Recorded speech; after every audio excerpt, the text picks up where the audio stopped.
sekalian yang saya hormati, standing point saya kira-kira begini. Isu perundungan ini trennya kalau kita baca dari tren itu kenaikannya cukup tinggi sekali, sangat tinggi.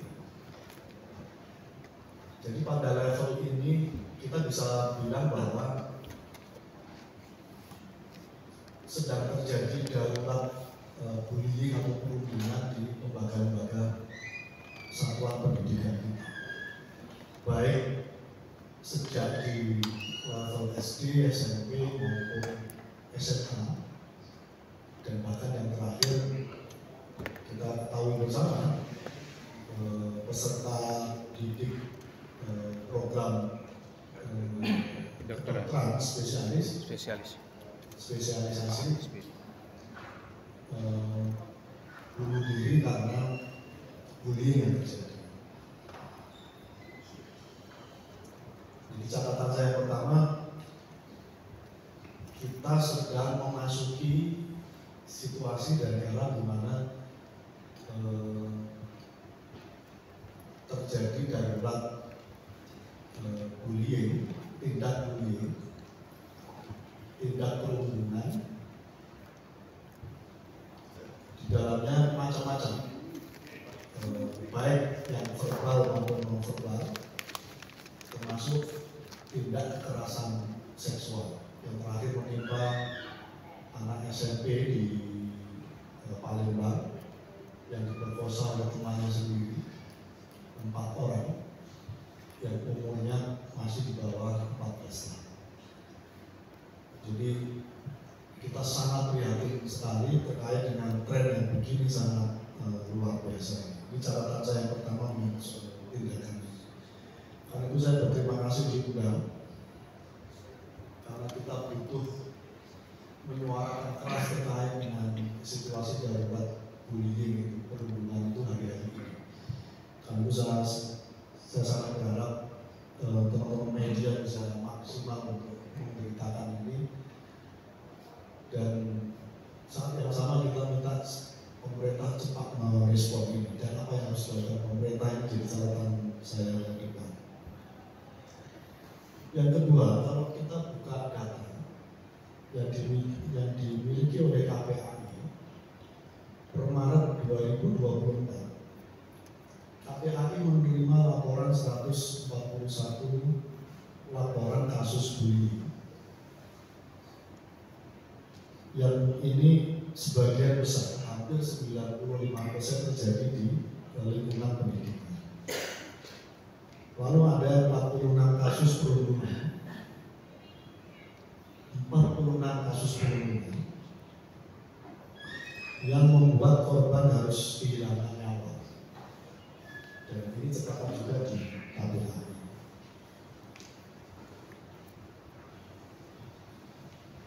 Dan ini yang perlu dicatat penting, kalau 46 tadi itu sampai menghilangkan nyawa, selebihnya si korban mengalami trauma berkepanjangan,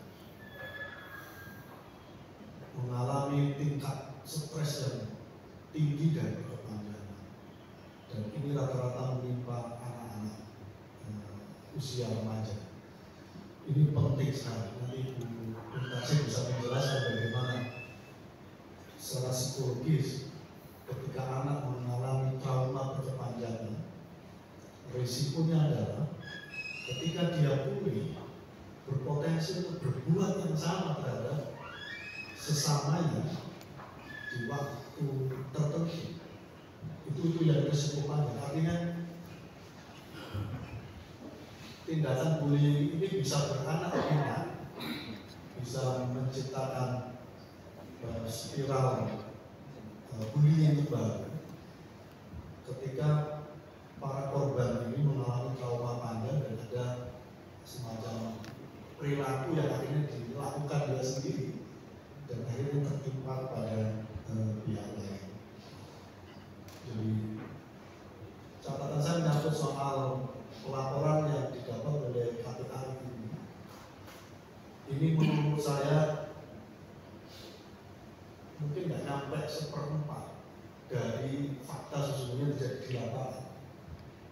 kalau yang lapor aja begini ya, apalagi yang tidak lapor, prosentasenya akan lebih besar lagi. Karena tidak semua korban berani melaporkan tindakan bullying dan tindakan perundungan itu. Hanya orang-orang jagoan, hanya anak-anak yang punya keberanian yang mau melaporkan. Belum lagi nanti urusan laporan yang rumit dan seterusnya akan saya bacakan pada poin saya bersama ini. Poin saya yang ketiga, tindakan bullying atau perundungan ini, catatan pentingnya adalah selalu rata-rata dilakukan secara berkelompok, jadi secara bersama-sama. Dan tren ini terjadi di lingkungan pendidikan kita. Nah, pertanyaannya, kalau sebuah tindakan bisa dilakukan bersama-sama dan prosentasenya tindakan bullying ini selalu dilakukan berkelompok, pertanyaan berikutnya adalah tindakan deteksi dini preventif yang dilakukan oleh sekolah menurut saya gagal. Karena tindakan ini sudah dilakukan berkelompok, artinya kalau berkelompok itu secara motif kan bisa dibaca lebih mudah ketimbang kalau tindakan perundungan dilakukan secara pribadi atau masing-masing. Artinya pada konteks ini saya ingin menyimpulkan bahwa secara sementara tindakan preventif, tindakan pencegahan dini di lingkungan sekolah menurut saya gagal karena model bullying ini sebenarnya berkelompok, bukan pribadi-pribadi atau orang per orang. Kalau tindakan ini orang per orang, dia susah untuk dideteksi.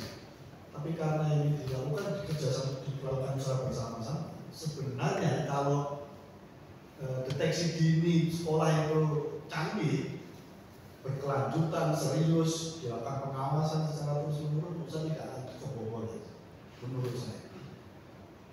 Itu kesimpulan saya, sekolah gagal melakukan deteksi dini karena sebenarnya secara model bullyingnya sudah dilakukan secara berkelompok. Artinya lebih mudah semestinya bisa dicegah. Itu catatan saya yang ketiga. Catatan saya yang keempat, Bapak Ibu sekalian yang saya hormati, saya katakan,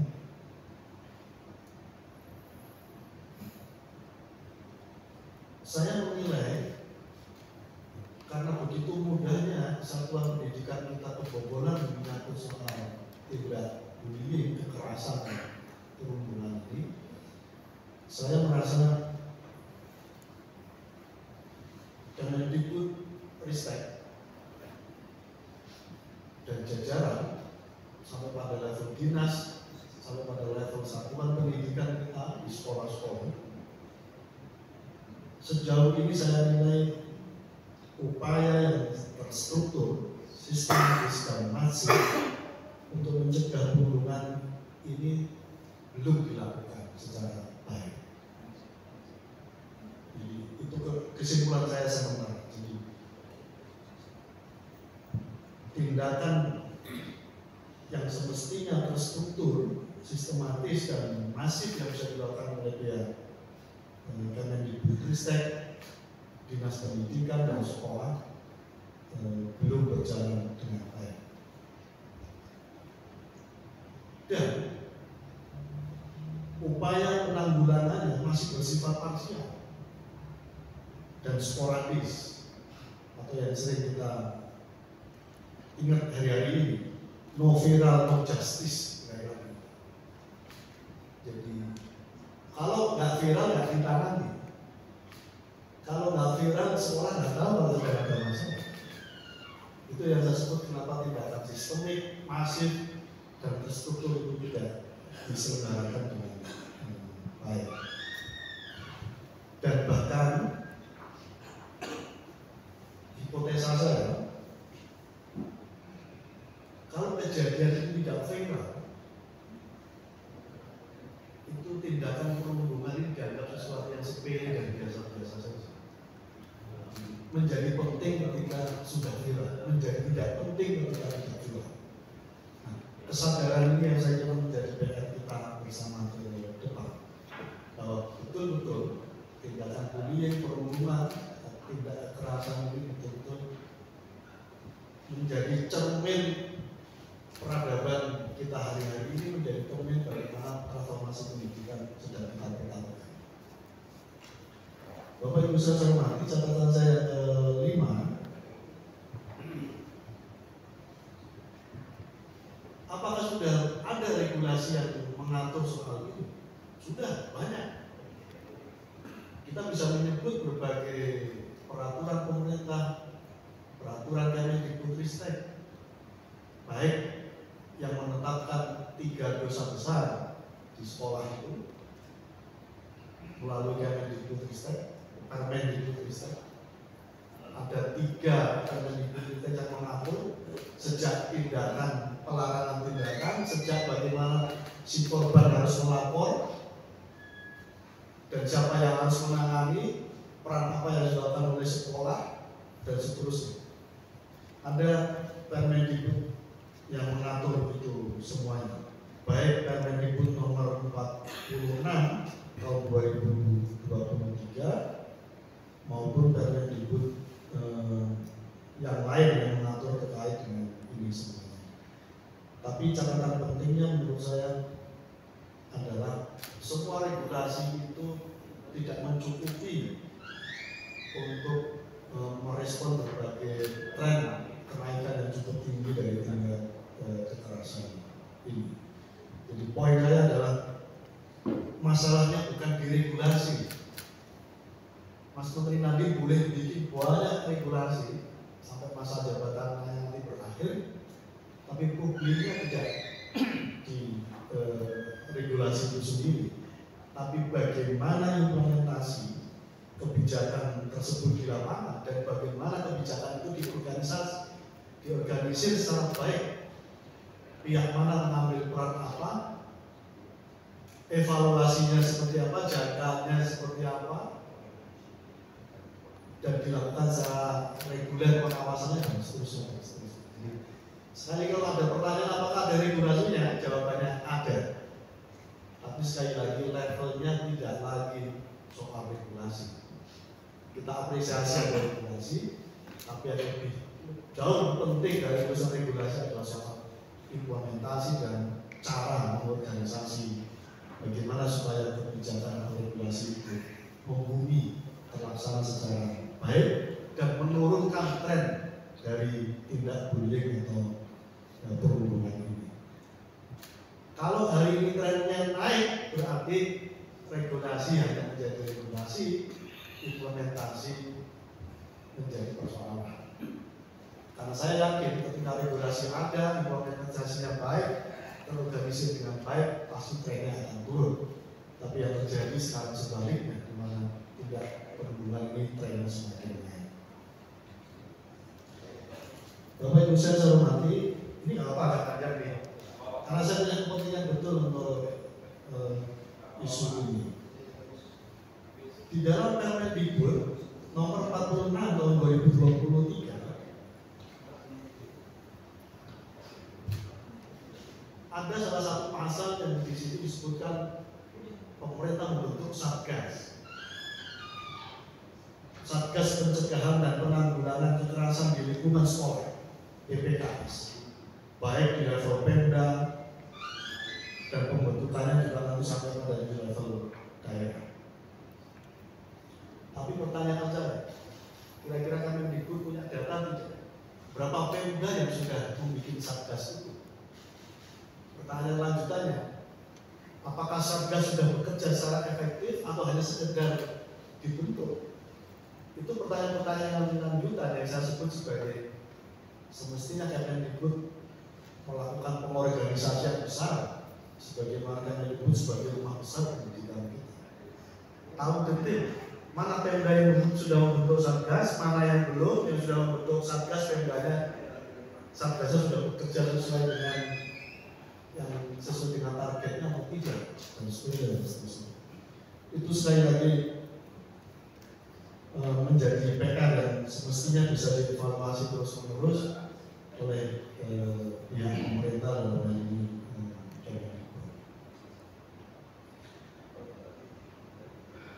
Objektif saya yang ke-17 7 ke 8 ini ya. 8. Objektif saya yang ke-8 adalah menyangkut soal banyaknya kritik yang dilontarkan kepada Kemendikbud terkait dengan Permendikbud nomor 46 tahun 2023 terkait dengan mekanisme melapor. Jadi dalam beberapa kesempatan si korban pengen melaporkan. Si korban mengkritik Permendikbud 46 tahun 2023 yang dalam mekanisme pelaporan dianggap terlalu berbelit dan rumit. Jadi model pelaporannya yang relatif agak rumit dan akhirnya berisiko bagi para pelapor lalu tidak melaporkan kasusnya sendiri. Dan menurut saya terkait dengan ini bagian yang perlu dari concern Kemendikbudristek bahwa keluhan kritik dari korban yang merasa berbelit untuk melaporkan kasusnya saya kira perlu disederhanakan terkait dengan mekanisme pelaporan ini. Bapak Ibu sekalian yang saya hormati, saya berkata, objektif saya yang ke-9, karena ini trennya semakin naik, sementara penanganan dari pemerintah relatif cenderung bisnis as usual, biasa-biasa saja. Tidak ada semangat kedaruratan yang harus di take over dengan sungguh-sungguh, diselesaikan dengan cepat dan seterusnya. Saya mengusulkan bagi pemerintah daerah yang lalai dan abai dan saat yang sama terjadi banyak tingkat perundungan dan bullying tinggi, baik yang terjadi di sekolah maupun di luar sekolah. Setelah pemerintah mungkin melakukan evaluasi dan pemantauan, saya setuju ada mekanisme reward and punishment. Kalau ada daerah yang tingkat bullyingnya tinggi, perundungannya tinggi, saya setuju dana TKDD-nya diturunkan saja. Jadi bagian dari punishment supaya ini menjadi concern teman-teman daerah. Jadi dana transfer ke daerah dan dana transfer dana desanya dikurangi saja sebagai bagian dari tanggung jawab ketika bullying terjadi tinggi dan terus-menerus di daerahnya masing-masing. Nah, saya kira ini perlu sebagai bagian dari kita memastikan Pemda serius menangani tingkat bullying semakin tinggi. Kejadian cukup luar biasa ini. Nah, yang kedua, saya sudah lama menyarankan kepada pemerintah supaya pemerintah memproteksi secara sungguh-sungguh kemudahan peserta didik kita untuk mengakses platform-platform media yang menyuguhkan konten-konten yang mengandung tingkat bullying dan tingkat kekerasan seksual yang tinggi. Jadi proteksi ini mahal penting. Saya sangat berharap pemerintah yang baru kira-kira salah satu agenda 100 hari yang ke depan ada satu isu yang terselip di sana dalam menyangkut soal pemerintah memproteksi akses kemudahan peserta didik kita untuk bisa mengakses konten yang mengandung kekerasan, mengandung tindak bullying dan perhubungan yang sangat tinggi. Dan ini sudah dilakukan sesuatu yang baru di negara-negara maju sudah melakukan proteksi ini. Kita tahu China peserta didik sampai SMA tidak ada yang bisa mengakses kemudahan terhadap platform media yang menghadirkan konten bullying, kekerasan dan perundungan ini tidak ada sama sekali. Semua ditutup, semua diproteksi oleh pemerintah. Karena yang kita tahu peristiwa di Palembang terjadi tindak kekerasan seksual terhadap perempuan yang berumur 14 tahun itu, 4 anak temannya sendiri yang sama-sama kelas yang SMP itu, ketika diperiksa oleh APH, 4-4-nya pegang handphone, dan di handphonenya masing-masing konten terkait dengan tindak kekerasan seksual ada semuanya. Dan tingkat yang mengakses dan melihatnya dan menontonnya lebih tinggi ketimbang smartphone ini dipakai untuk mengakses materi pembelajaran. Jadi sekali lagi, kemudahan peserta didik kita mengakses platform yang menyuguhkan tindak kekerasan itu menjadi habit baru, menjadi karakter building baru bagi peserta didik kita.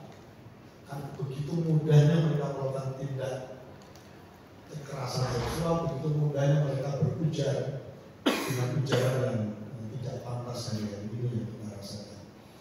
Bapak Ibu sekalian yang saya hormati, saya banggakan, itu objektif saya yang ke-9. Objektif saya yang terakhir yang ke-10 adalah saya meminta siapapun yang terlibat, baik dia masih usia yang sangat muda, saya minta penegakan hukum ditegakkan seadil-adil, setegas-tegasnya, sekeras-kerasnya. Karena supaya menjadi proses pembelajaran oleh teman-teman dan semua pihak. Jadi tidak boleh ada tawar-menawar menyangkut soal penegakan hukum terhadap tindakan bullying dan tindakan perundungan. Ini penting, kepastian hukum, penegakan hukum menjadi penting dalam proses transisi darurat bullying yang sedang kita hadapi hari ini. Terima kasih. Assalamualaikum warahmatullahi wabarakatuh. Terkait dengan kasus perundungan Ibu, ada 55% ini terkait dengan masalah 50% ini data yang saya dapat adalah perundungan fisik. Kemudian untuk verbal 30% dan psikologi 15%. Kalau data dari Pak Sekolah tadi bahwa PKI terkait perundungan itu sangat-sangat sudah darurat untuk hospitasi. Silakan.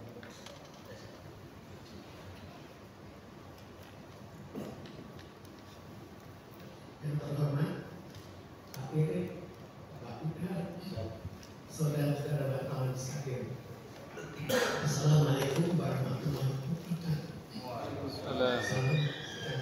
Kita semua melalui dari proses. Jadi tadi sudah banyak sekali dikemukakan masalah bagaimana situasi saat ini. Jadi tadi bahwa terjadi dan SD bisa dibayangkan bahwa mereka masih muda sudah mulai melakukan permainan. Tapi kalau kita lihat sebetulnya ini bukan hanya di kalangan anak sekolah, memang mereka masih sekolah, tapi juga secara umum. Jadi bahwa kita menekankan masalah sekolah itu bagus-bagus saja, walaupun ini terjadi secara umum. Kalau kita lihat seperti tadi, trauma berkepanjangan bagi yang dibully. Jadi ini memang terjadi, dan juga kita lihat pada orang-orang yang tidak salah tapi dipenjarakan itu juga sama juga. Mereka akhirnya menjadi lebih bandel atau jadi rendah diri. Ini juga terjadi pada anak-anak sekolah. Lalu tadi dikemukakan masa dikasih ini. Sekarang saya persoalkan lebih karena ini dibatasi masalah di sekolah, maka juga saya batasi juga masalah di sekolah. Jadi anak sekolah sebetulnya pada saat sekarang dibandingkan dulu, kalau terjadi apa-apa, guru-guru angkat tangan. Dan ini harus kita ikuti, karena bagaimanapun juga guru itu masih mempunyai di bawah. Walaupun di bawah guru sekarang lebih rendah daripada di bawah guru yang dulu, tapi tetap masih ada. Jadi yang jadi persoalan kalau kita lihat, kita mulai dari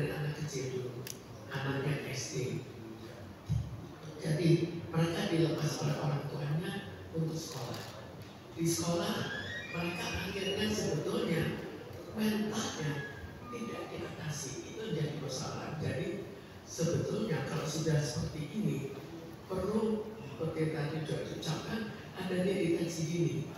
Jadi sebetulnya bagaimana deteksi dini itu bisa berjalan di sekolah, guru-guru sekolah juga tahu, seringkali tahu, oh ini anak-anak ini berkelahi.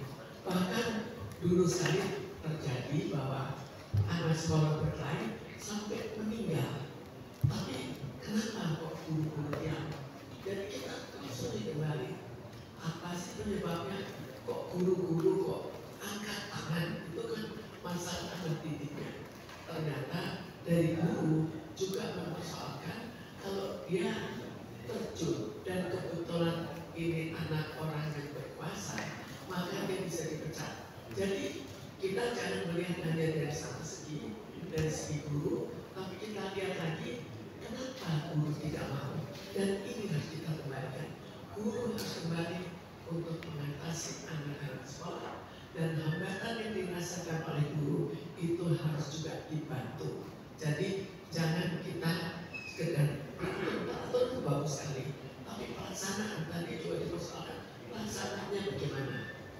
Jadi kalau kita kembalikan, ada anak sekolah masih SD berkelahi, apakah gurunya tidak sanggup memisah? Sebetulnya kan sanggup. Kenapa tidak mau? Itu kita ikuti. Lalu bagaimana kita meminta guru ikut berpartisipasi? Jangan kita libatkan hanya pada pejabat-pejabat, pada DPR. Bagaimana mungkin mengatasi semua ini? Tapi semua harus ikut berpartisipasi. Kalau itu terjadi di sekolah, guru-guru terutama dilibatkan. Mereka bisa tahu pada saat mengajar, kemudian kita bisa lihat, wah anak itu kok stres, anak itu kok terlalu overactive, anak itu kok terlalu menyenangkan. Lalu pada saat istirahat kan juga ketahuan. Kalau guru tidak berani seorang diri, bagaimana untuk dibuat peraturan? Guru sama-sama mengatasi dan memisahkan anak-anak ini. Setelah dipisahkan, kita ikuti. Jelas anak itu merupakan anak yang sangat mudah melakukan bullying lagi.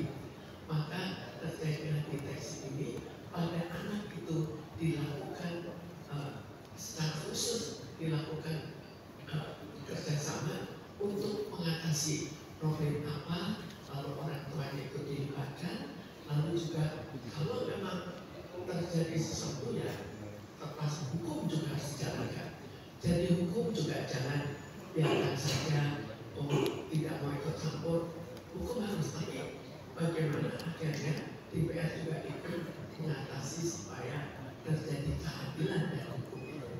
Jadi kalau keadilan berjalan, maka kita bisa melakukan prevensi atau pencegahan mulai dari anak itu menunjukkan gejala-gejala yang kurang baik, menunjukkan gejala-gejala yang satu terlalu depresi dan gejala-gejala lain yang satu terlalu overacting dan terlalu membuli, maka kedua-duanya itu diatasi.